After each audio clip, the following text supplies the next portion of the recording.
isin garuu ana nama akkasii ajjeesuu barbaaddu. Abrahaam akka kana hin hojjenne jedhe Yesuus. Eenyu kana dubbate naaf ta'eera? Yesuus dubbachuudha. Qalama diimaanuu barreeffama harka kaayamee jirutti. Meeqa deebii dubbis dhiifama wajjin. Ani jedhe Yesuus. Ani dhugicha isan Waaqayyo irraa dhagee isinitti himeera. Isin garuu ana nama akkasii ajjeesuu barbaaddu jedhe. Kana jechuun dhageeffadhu amma mee wantichi sababa qaba. Amma dhufaati Yesuus fakkeenya dhalachuu isaa akkamitti akka dhalatee fi fakkeenyaa fi maal ta'uu isaa fakkeenyaan jiru bar ammaan jedhe. Waa'ee fakkeenyaaf sun eenyutu ani nama jedhe. Yesuus itti ofii isaatii ani nama jedhe. Goobas in fudhatta akka Yesuus nama ta'e. Akka inni nama ta'e inni nama ofiin jechuun sababa qaba. Akkaataa nama ofiin jedheef qaba. In sobe yeroo Yesuus Kiristoos ani nama yeroo jedhe in sobe moo dhuga dubbate? Sobuu isaan otoo hin taane isaatittuu nama ta'ee dhufuudhaaf. Kaayyoon isaa yeroo nama ta'e dhufu Yesuus ani nama jedhe moo Waaqa jedhe? Nama ta'ee akka dhufu. Amma kun waan ati waan caafame natti mu jirta beektaati. Ani waan caafame ittiin daballe keewwatumaan dubbise naaf ta'eera. Yoo itti dabalte naaf hin taaneeti. Walii galla. Ittiin dabalin caafata kanatti tuqa daat ittiin dabalin irraa hin hir'isin jedha. Waan irra jiru hin hir'isin dubbifamaa dubbachiiftu tuqa koomaallee. So Yesuus Kiristoos ani dhugaan isinitti himaa. Ana nama dhugaa Waaqayyo akka jedhu. Yesuus Kiristoos Waaqetti amantaa miti. Akkuma tuttu addunyaa. Yesuus Kiristoos bifa namummaa uffatee waan dhufeefuu ani nama ofiin jechuun ni danda'a. Kana ni amanan. Bad akkasin jedhu bar waan caafamee dubbise kana Yesuus akka jedhu ani dhugicha isaan Waaqayyo irraa dhageessinitti hima. Isin ana nama ajjeesuu barbaaddan jedhe moo ana Waaqa jedhe? Ana nama akkasii ajjeesuu barbaaddanii jedhe. Kanaaf Yesuus hin sobe yeroo ani nama jedhu. Dhuga dubbate jedhe kaa fudhadhu. Maal dhugaa dubbate si jemmer soba hin jedhe Yesuus sobee wanti dhamu hin jiru. Soban dubbatu. Yesuus nama itti amantaati. Akkaataa inni nama ofiin jedhe ni amana. Garuu Yesuus Kiristoos nama akka keenya kana. Ani dubbii wangeela irraan fudhadhamoo dubbii naaf ta'eeraa kanaan fudhadha. Kanaan na dhibee beektaa yeroo hunda obbolawwan koo keessa. Dubbii macaafa qulqulluu fudhatta malee naaf ta'eeraa nama. Ani kun Yesuus afaan Oromooti. Ani fitsum Oromootis waliin abaacaa walqixa beeyna afaan walqixa dubbanna yoo umrii fi barumsaan wal caalle malee dheerumsaan jaarmee qaamaatiin wal caalle malee. Dubbii Yesuus dubbate dhugaadha jettan sagalee Waaqayyoo jettan Yesuus ani nama jedha. Ati waan biraan naan jetta waan caafameen fudhadhamoo waan naaf ta'eeraan jedhu fudhadha baleessa koo meekamaa fudhadhu natti himi. Kan Yesuus hin fudhatini kan koo fudhadhu naan jedhe yookaan. Amma dhiifama garuu wantichi beektaa jalqaba ka'umsa irraati dubbiin kabade amma fakkeenyaaf Yesuus Kiristoos jalqabumaa kaayoo inni gara biyya lafaaf dhufe kana otoo hin beekin waa'ee Yesuus jechuudha dhageeffadhu kaa dhiifama gidduutti immoo waan tokko keessa kuttee fudhattee kaate ittiin socho'uun hin barbaadu durumaa jalqabumaayyuu Yesuus Kiristoos maaliif akka dhufu bifa maaliitiin akka dhufu yoo hin galle takkuma lafaa kaate jechoota sababa garaagaraatiif barra gidduu kuttee akka fedhaketti yoo sochoos ta'uu hin dandeessa. Waan biraa siraa jira kanaas nama ta'u wangeelatti ani kiristaana wangeelatti amanuun argina takkaa guyyaa eeggaarra yoo kan amantu taate kiristaanummaa keessaa baata islaama taata kanaaf diddan. Yesuus Kiristoos dhugicha eenyurraa dhagaa? Yesuus Kiristoos dhugicha inni dhugaadha mataa isaa. Eenyurraa dhagaa akka jiru Yesuus ani dhugicha isaan Waaqayyo irraa dhaga'uun isinitti himaa jira. Waaqayyo kamirraa dhagaa Yesuus? Waaqayyo kan jedhamu inni yeroo sana ustaaza ammas ka'umsa dubbii keenya harkaan wanti nu gochaa jirti. Sababni isaa innummaa jalqabaayyuu Waaqayyo maal ta'ee maal uffatee gara biyya lafaa kana dhufe erga dhufe akka kiyyaketti nama ta'ee wanyaatee dhugee akka aadaa bahilii biyyatti saniitti dhageeffadhu kana xumursiis. Ergas immoo akkaataa naannicha saniitti akkaatuma namummaatti bifa namummaatiin jiraatee bifa namummaatiin miidhama qaama miidhamuu fi akkasuma immoo lubbuudhaan du'ee argamu wantoota bifa namummaatiin hammeenya bifa namummaatiin irra ga'u qabu ofitti fudhatee akkanatti addunyaa kana ani mo'eera isinis mo'aa jedhee deeme. Kanaafiyyuu ka'umsa dhufuu isaa siin galle waan ta'eef gidduutti immoo jecha kana fudhattee deemuun sin barbaachisu. Yesuus gaafadha ammas gara biraa sigaa. Yesuus Kiristoos fakkaattii Waaqayyooti mi? inni waaqayyoodha akkamitti fakkaatti ta'an waan biraati bar. Maaf akkas jedha duba Qolaasiyaas gartee Qolaasiyaas 1:15 irratti Kiristoos gartee bifa fakkaattii waaqayyooti jedha. Waaqayyoo kamii? Fakkaattii waaqayyoo ana yoo ta'e. Fakkaattii waaqayyoo jechuun yoo ta'e. Bifa waaqayyoo qabu moo qabu Yesuus? Bifa waaqayyoo yoo jennee kutaa bakka lamatti qoodaa jirte ustaazii lafa fakkeenyaaf bifa waaqayyoo yoo jennu waaqayyoo kan biraatu jira jechuudha. Akkana jedha kun Qolaasiyaas takka 15 akkana jedha. Kiristoos bifa waaqayyoo inni ijaan hin argamne itti nutti mul'ateedha jedha. Bifa waaqayyoo kamii qaba Yesuus? Maal jedha deebime?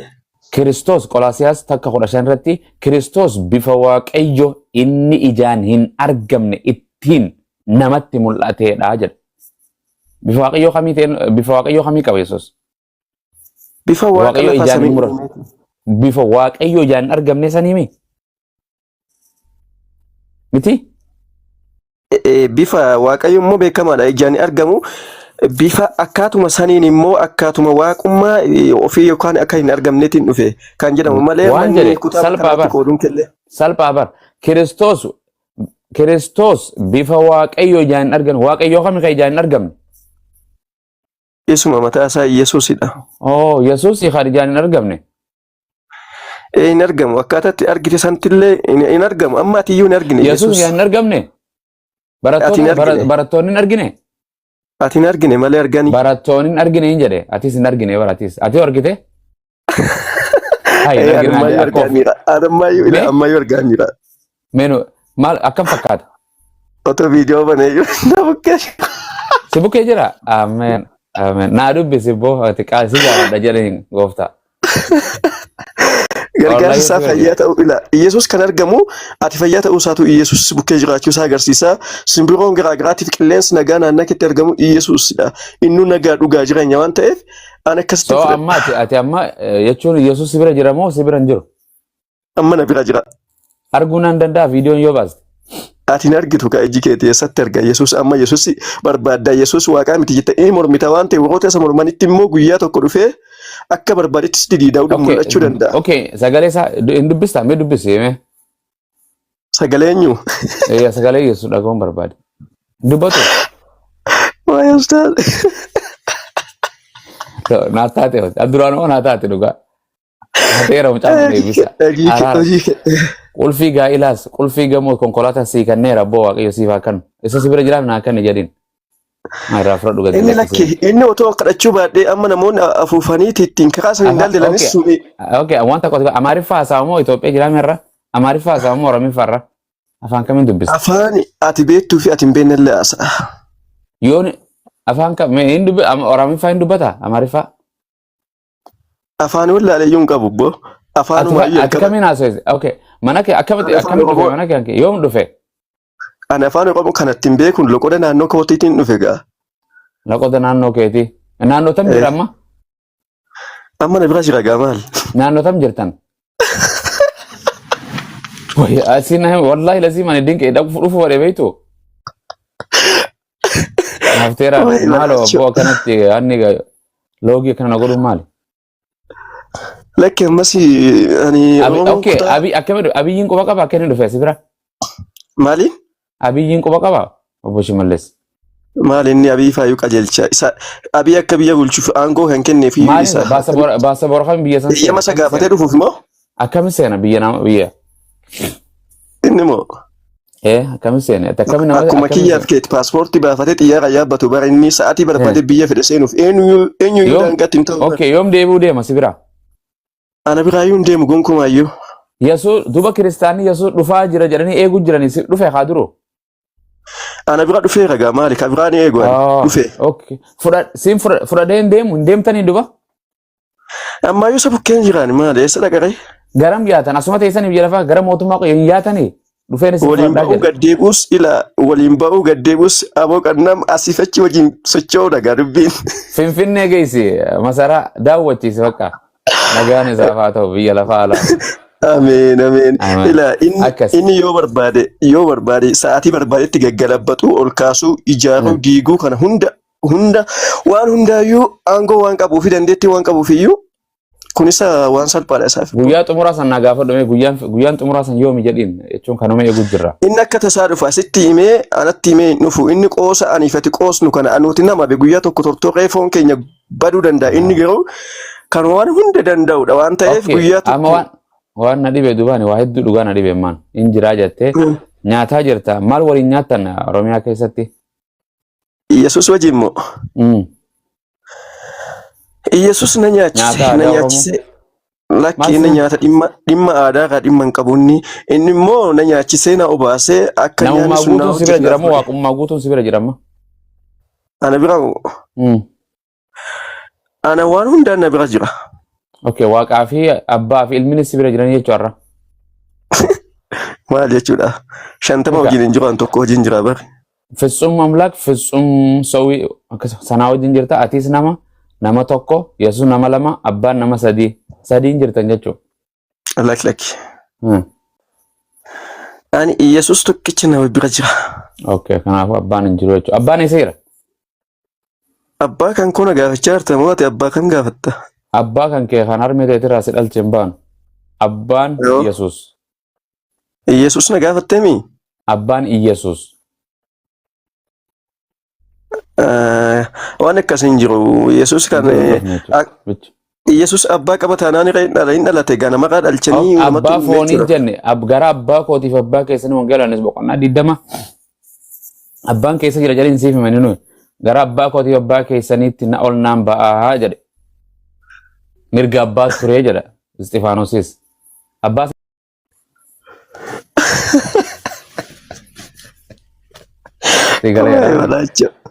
Ayo balaacho. Haa ta'u waan hundaatiyyuu. Ati giruu daandii kame. Amma eenyu sirriidha jira. Akkanatti kana siin jedhu amma waan kana akkanatti qoostee na kofaltu kana.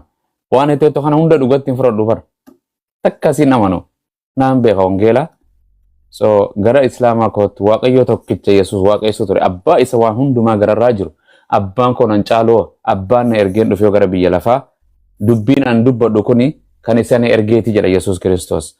Gartee yaa abbaa ilmi kee akka ulfiirsii kan nuuf gara keetti ol fudhadhu jedhee isa kadhata. Isa san tokkicha san kadhadhu naaf ta'eera baleessa koo. Kanumaan siin jedha inshallah baay'ee galata. Naafi ati qaama saalaa qabna moo hin qabnu? Egaa hin qabna maaliif hin qabnu? Alhamdulillah fixaari. Thank you. Nuu kan nebbo. Alhamdulillah. Waan jedhu maaliif nuu kan Waaqayyoon qaama saalaa? Akkattiin fincoonnuuf laata yaada. Yaada hin shakkite. Akkasumatti kan biraatti nama tajaajilaa yeroo kan biraatti tajaajila qunnamtii saalaa ilmaan ittiin horuumi. Akkas. Kan shakkin waan biraan jira qaama saalaa hojiin isaa kan sadaffaa. Lafaan wayii qotatanii. Lakki. Hin jiru. Okay, walii galee lamaan waqaa itti ficaanu ilmaan saalaa qunnamtii saalaa ittiin horu. Goobas. Okay, Yesuus Kiristoosiif qaama saalaa eenyu kenneef? Jechuun bifa namummaatiin namni immoo gaafa eenyu kenneef kan jedhamu fakkeenya inni bifa namummaatiin waan dhufee fi foon uffate. Ergamaan Waaqayyootti dhufee ilma hin deessaa jedheen ilma Waaqayyootu Maariyaamiif ilma dhiiraa kana kenneemi. Eenyuuf Maariyaamiidhaaf? Maariyaamiis Romaayyuu jalqabumayyuu hafuura qulqulluudhaan ilma dhiiraa deessa jedhamee itti raagame. Ilma dhiiraa deesse. Okay, Yesuus Kiristoos jedhamee itti raagame inni sun faayisaa bara baraatii jedhamee abbaa araaraati jedhamee raagamee ture ishiinis immoo durba duudduu turte akkasitti hafuura qulqulluun bifa namaatiin nama yoo ta'u bifa namaa qaama guutuudhaan dhufee keessatti bu'ee dhalate. Okay, eenyutu waan jedhe foon gartee naa qopheesse jedha. Foon kanaas Yesuusiif foon uffate kanaafi qaama saalaas eenyu kenneef? Bifa namummaa ta'ee akka dhufu waan ta'eef qopheeffatee dhufe gaa inni uumaa waan ta'eef. Naaf qopheessee jedha. Qopheeffatee jiru qopheesse Waaqayyo abbaa kenneef. Jechuun ofiisaa inni waaqaa miti ergaa waaqa ta'eyyuu ofuma isaatii uumuu waan danda'u waan barbaade gochuu waan danda'u akka barbaade godhee dhufe. Okay, naayime. Okay, Yesuus qaama saalaa Yesuus maal itti godha? Nama ta'uu akka namaatti qofa ta'ee waan dhufuuf malee wamaatti godhachuu hin barbaadu. Indala itti baqa hin fincaanuu itti qunnamtii saalaas hin godhu. Akka namaatti waan ta'ee dhufee fi garuu inni qorannoo waan fincaa'u dhiisuu isaa kana waan. Okay, akka namaatti eegate nama guutuu ta'e moo nama irru? Yoo gaan hin fincoofne taate kan hin taane nama guutuu miti. Irru jechuudha. Namni Irrina qabaa jechuudha. Qaamni saalaa hojiin isaa ittuma fincaanu. Jalqabumayyuu qaama guutuudhaan waan dhufeef qaama guutuu erga ta'e nama guutuu maali guutuu jechuun Hin maali? nyaata, hin dhugaa, hin fincaanu. Finca yoo ta'e Maa ayyee qunnamtii saalaa ta'u. Qunnamtii saalaa ta'u. Enimmaa Yesuus Kiristoos fuudhee haadha manaa godhatee yookaan immoo qunnamtii saalaa gaggeessee wanti akkasii kun hin jiru obbo. Maa rakkenne waa'ee hin qaba maaltu dhoowwe. Inni fedha foonii muummessuuf hin dhufne egaa. Fedha hafuuraa hojjechuu waan dhufeef fedha foonii ani ati amma goonu kana gochuuf hin dhufne. Nyaachuun dhuguun rafuun fedha fooniiti moo fedha fooniiti miti? Kana ilma namaa fakkeessuudhaaf dhufe malee ilma namaa fakkeessu ilmi namaa qunnamtii saalaa godhu fakkeessu maaliif hin fakkeessin? Otoo raawwachuu barbaade yookaan daangessu hin jiru garuu inni immoo fedhi foonii waan gaarii waan hin taane waan beekuuf dhiiseera. Yoo fedhe numa raawwataame? Jechuun hin barbaanne inni waaqa waan ta'eef kaa hin barbaanne egaa. Waaqni hin nyaataa? Akka namaatti ta'e yoo dhufee hin nyaadha jedhe nyaachuu danda'a. Akka namaatitti nuti akka namaa qunnamtii saalaa godhamu waaqa qunnamtii saalaa godha.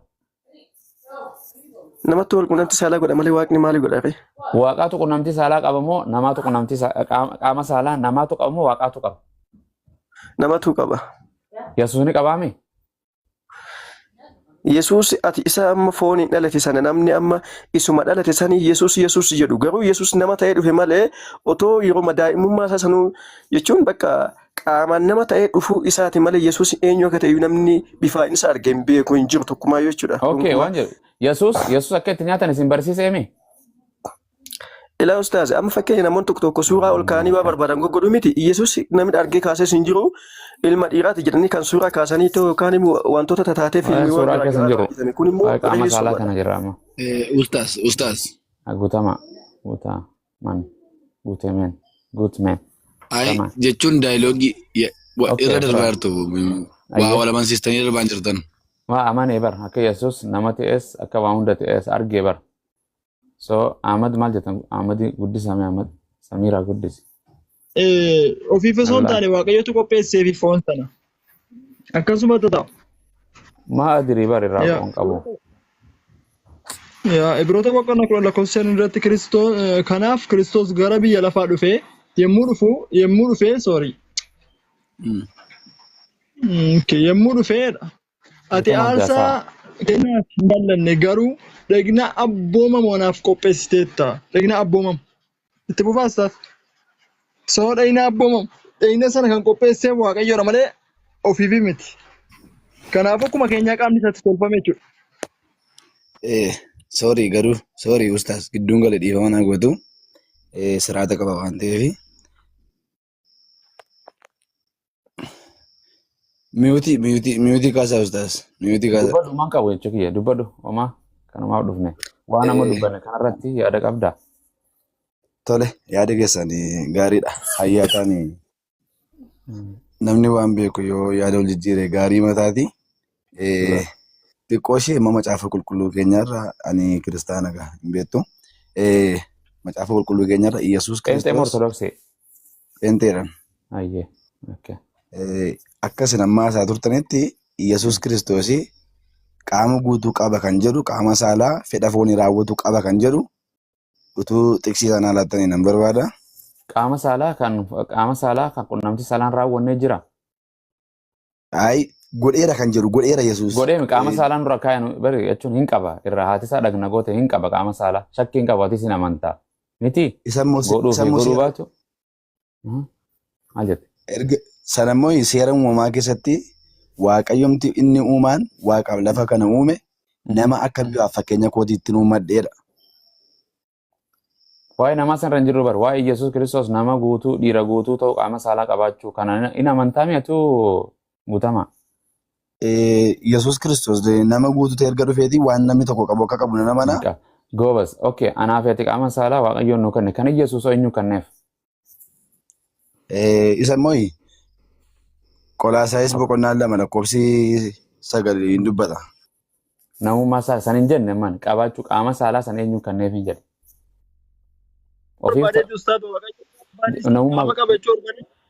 Qaama eenyu didee miti waaqayyo abbaatti si waa shakkeeti baraaga akka inni kaasetti ko.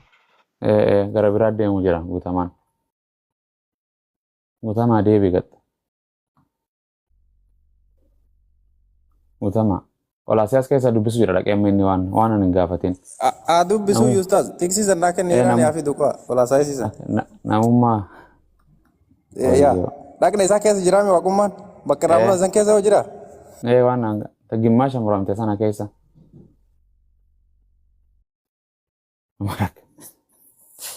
Afi duka bakka san. Qolaasiyaas boqonnaa lama lakkoofsa 9 Ustaas. Ayyee. Qolaasiyaas boqonnaa meeqa? 2:9. 2:9. Asii dubbisayyee. Akkana jedha. Guutummaan waaqayyummaa namummaa Kiristoos keessa in jiraataa jedha. Yeah. Okay, namummaa guutuu keessa. Okay, namummaa isaa keessa jiraataami? Namummaa waaqayyo abbaan Yesuus keessa jira? Guutummaa. Yesuus kun qaama saalaa ni qaba. Waaqayyo abbaan qaama saalaa keessaas ni jira? Waaqayyo abbaan qaama saalaa qabaachuuf dhiisuusaa No, isa sen gaafa hin jenne. In jiraata qaama saalaa Yesuus keessa? in jiraate. Amen. Qaama saalaa xiqqaa san keessa jiraata waaqayyo? Qaama maal qaamuma saalaa dubbitiitti dhufee merji duwwaa ta'an. Ilaahi raajii. Hin muranayyee qaama saalaa gaafa irraa muran sanoo hin murame waaqayyummaan muraa san keessa hin jira? Guutummaa guututti Iyyasuus Kiristoos waaqayyo abbaan kuni Iyyasuus Kiristoos keessa jiraadhaan macaafamatu. Okay, guutummaa sana Yesuus hin murame qaama saalaa dhagna isaa muranii gatan. San keessa kan gatame san keessa hin jira waaqayyo abbaan? Isa warra mure sana gaafadhaa isaa ani waan hin beeku. Maal gaate guutummaa yaan hin murre akkas jedha. Wallahi. Okay, qoyaa mata Luqaas. 8 qoy. Yaa Rabbii kiyya. Yaa waaqayyo nu baraari maal taane isa biyya lafaarra. It's okay.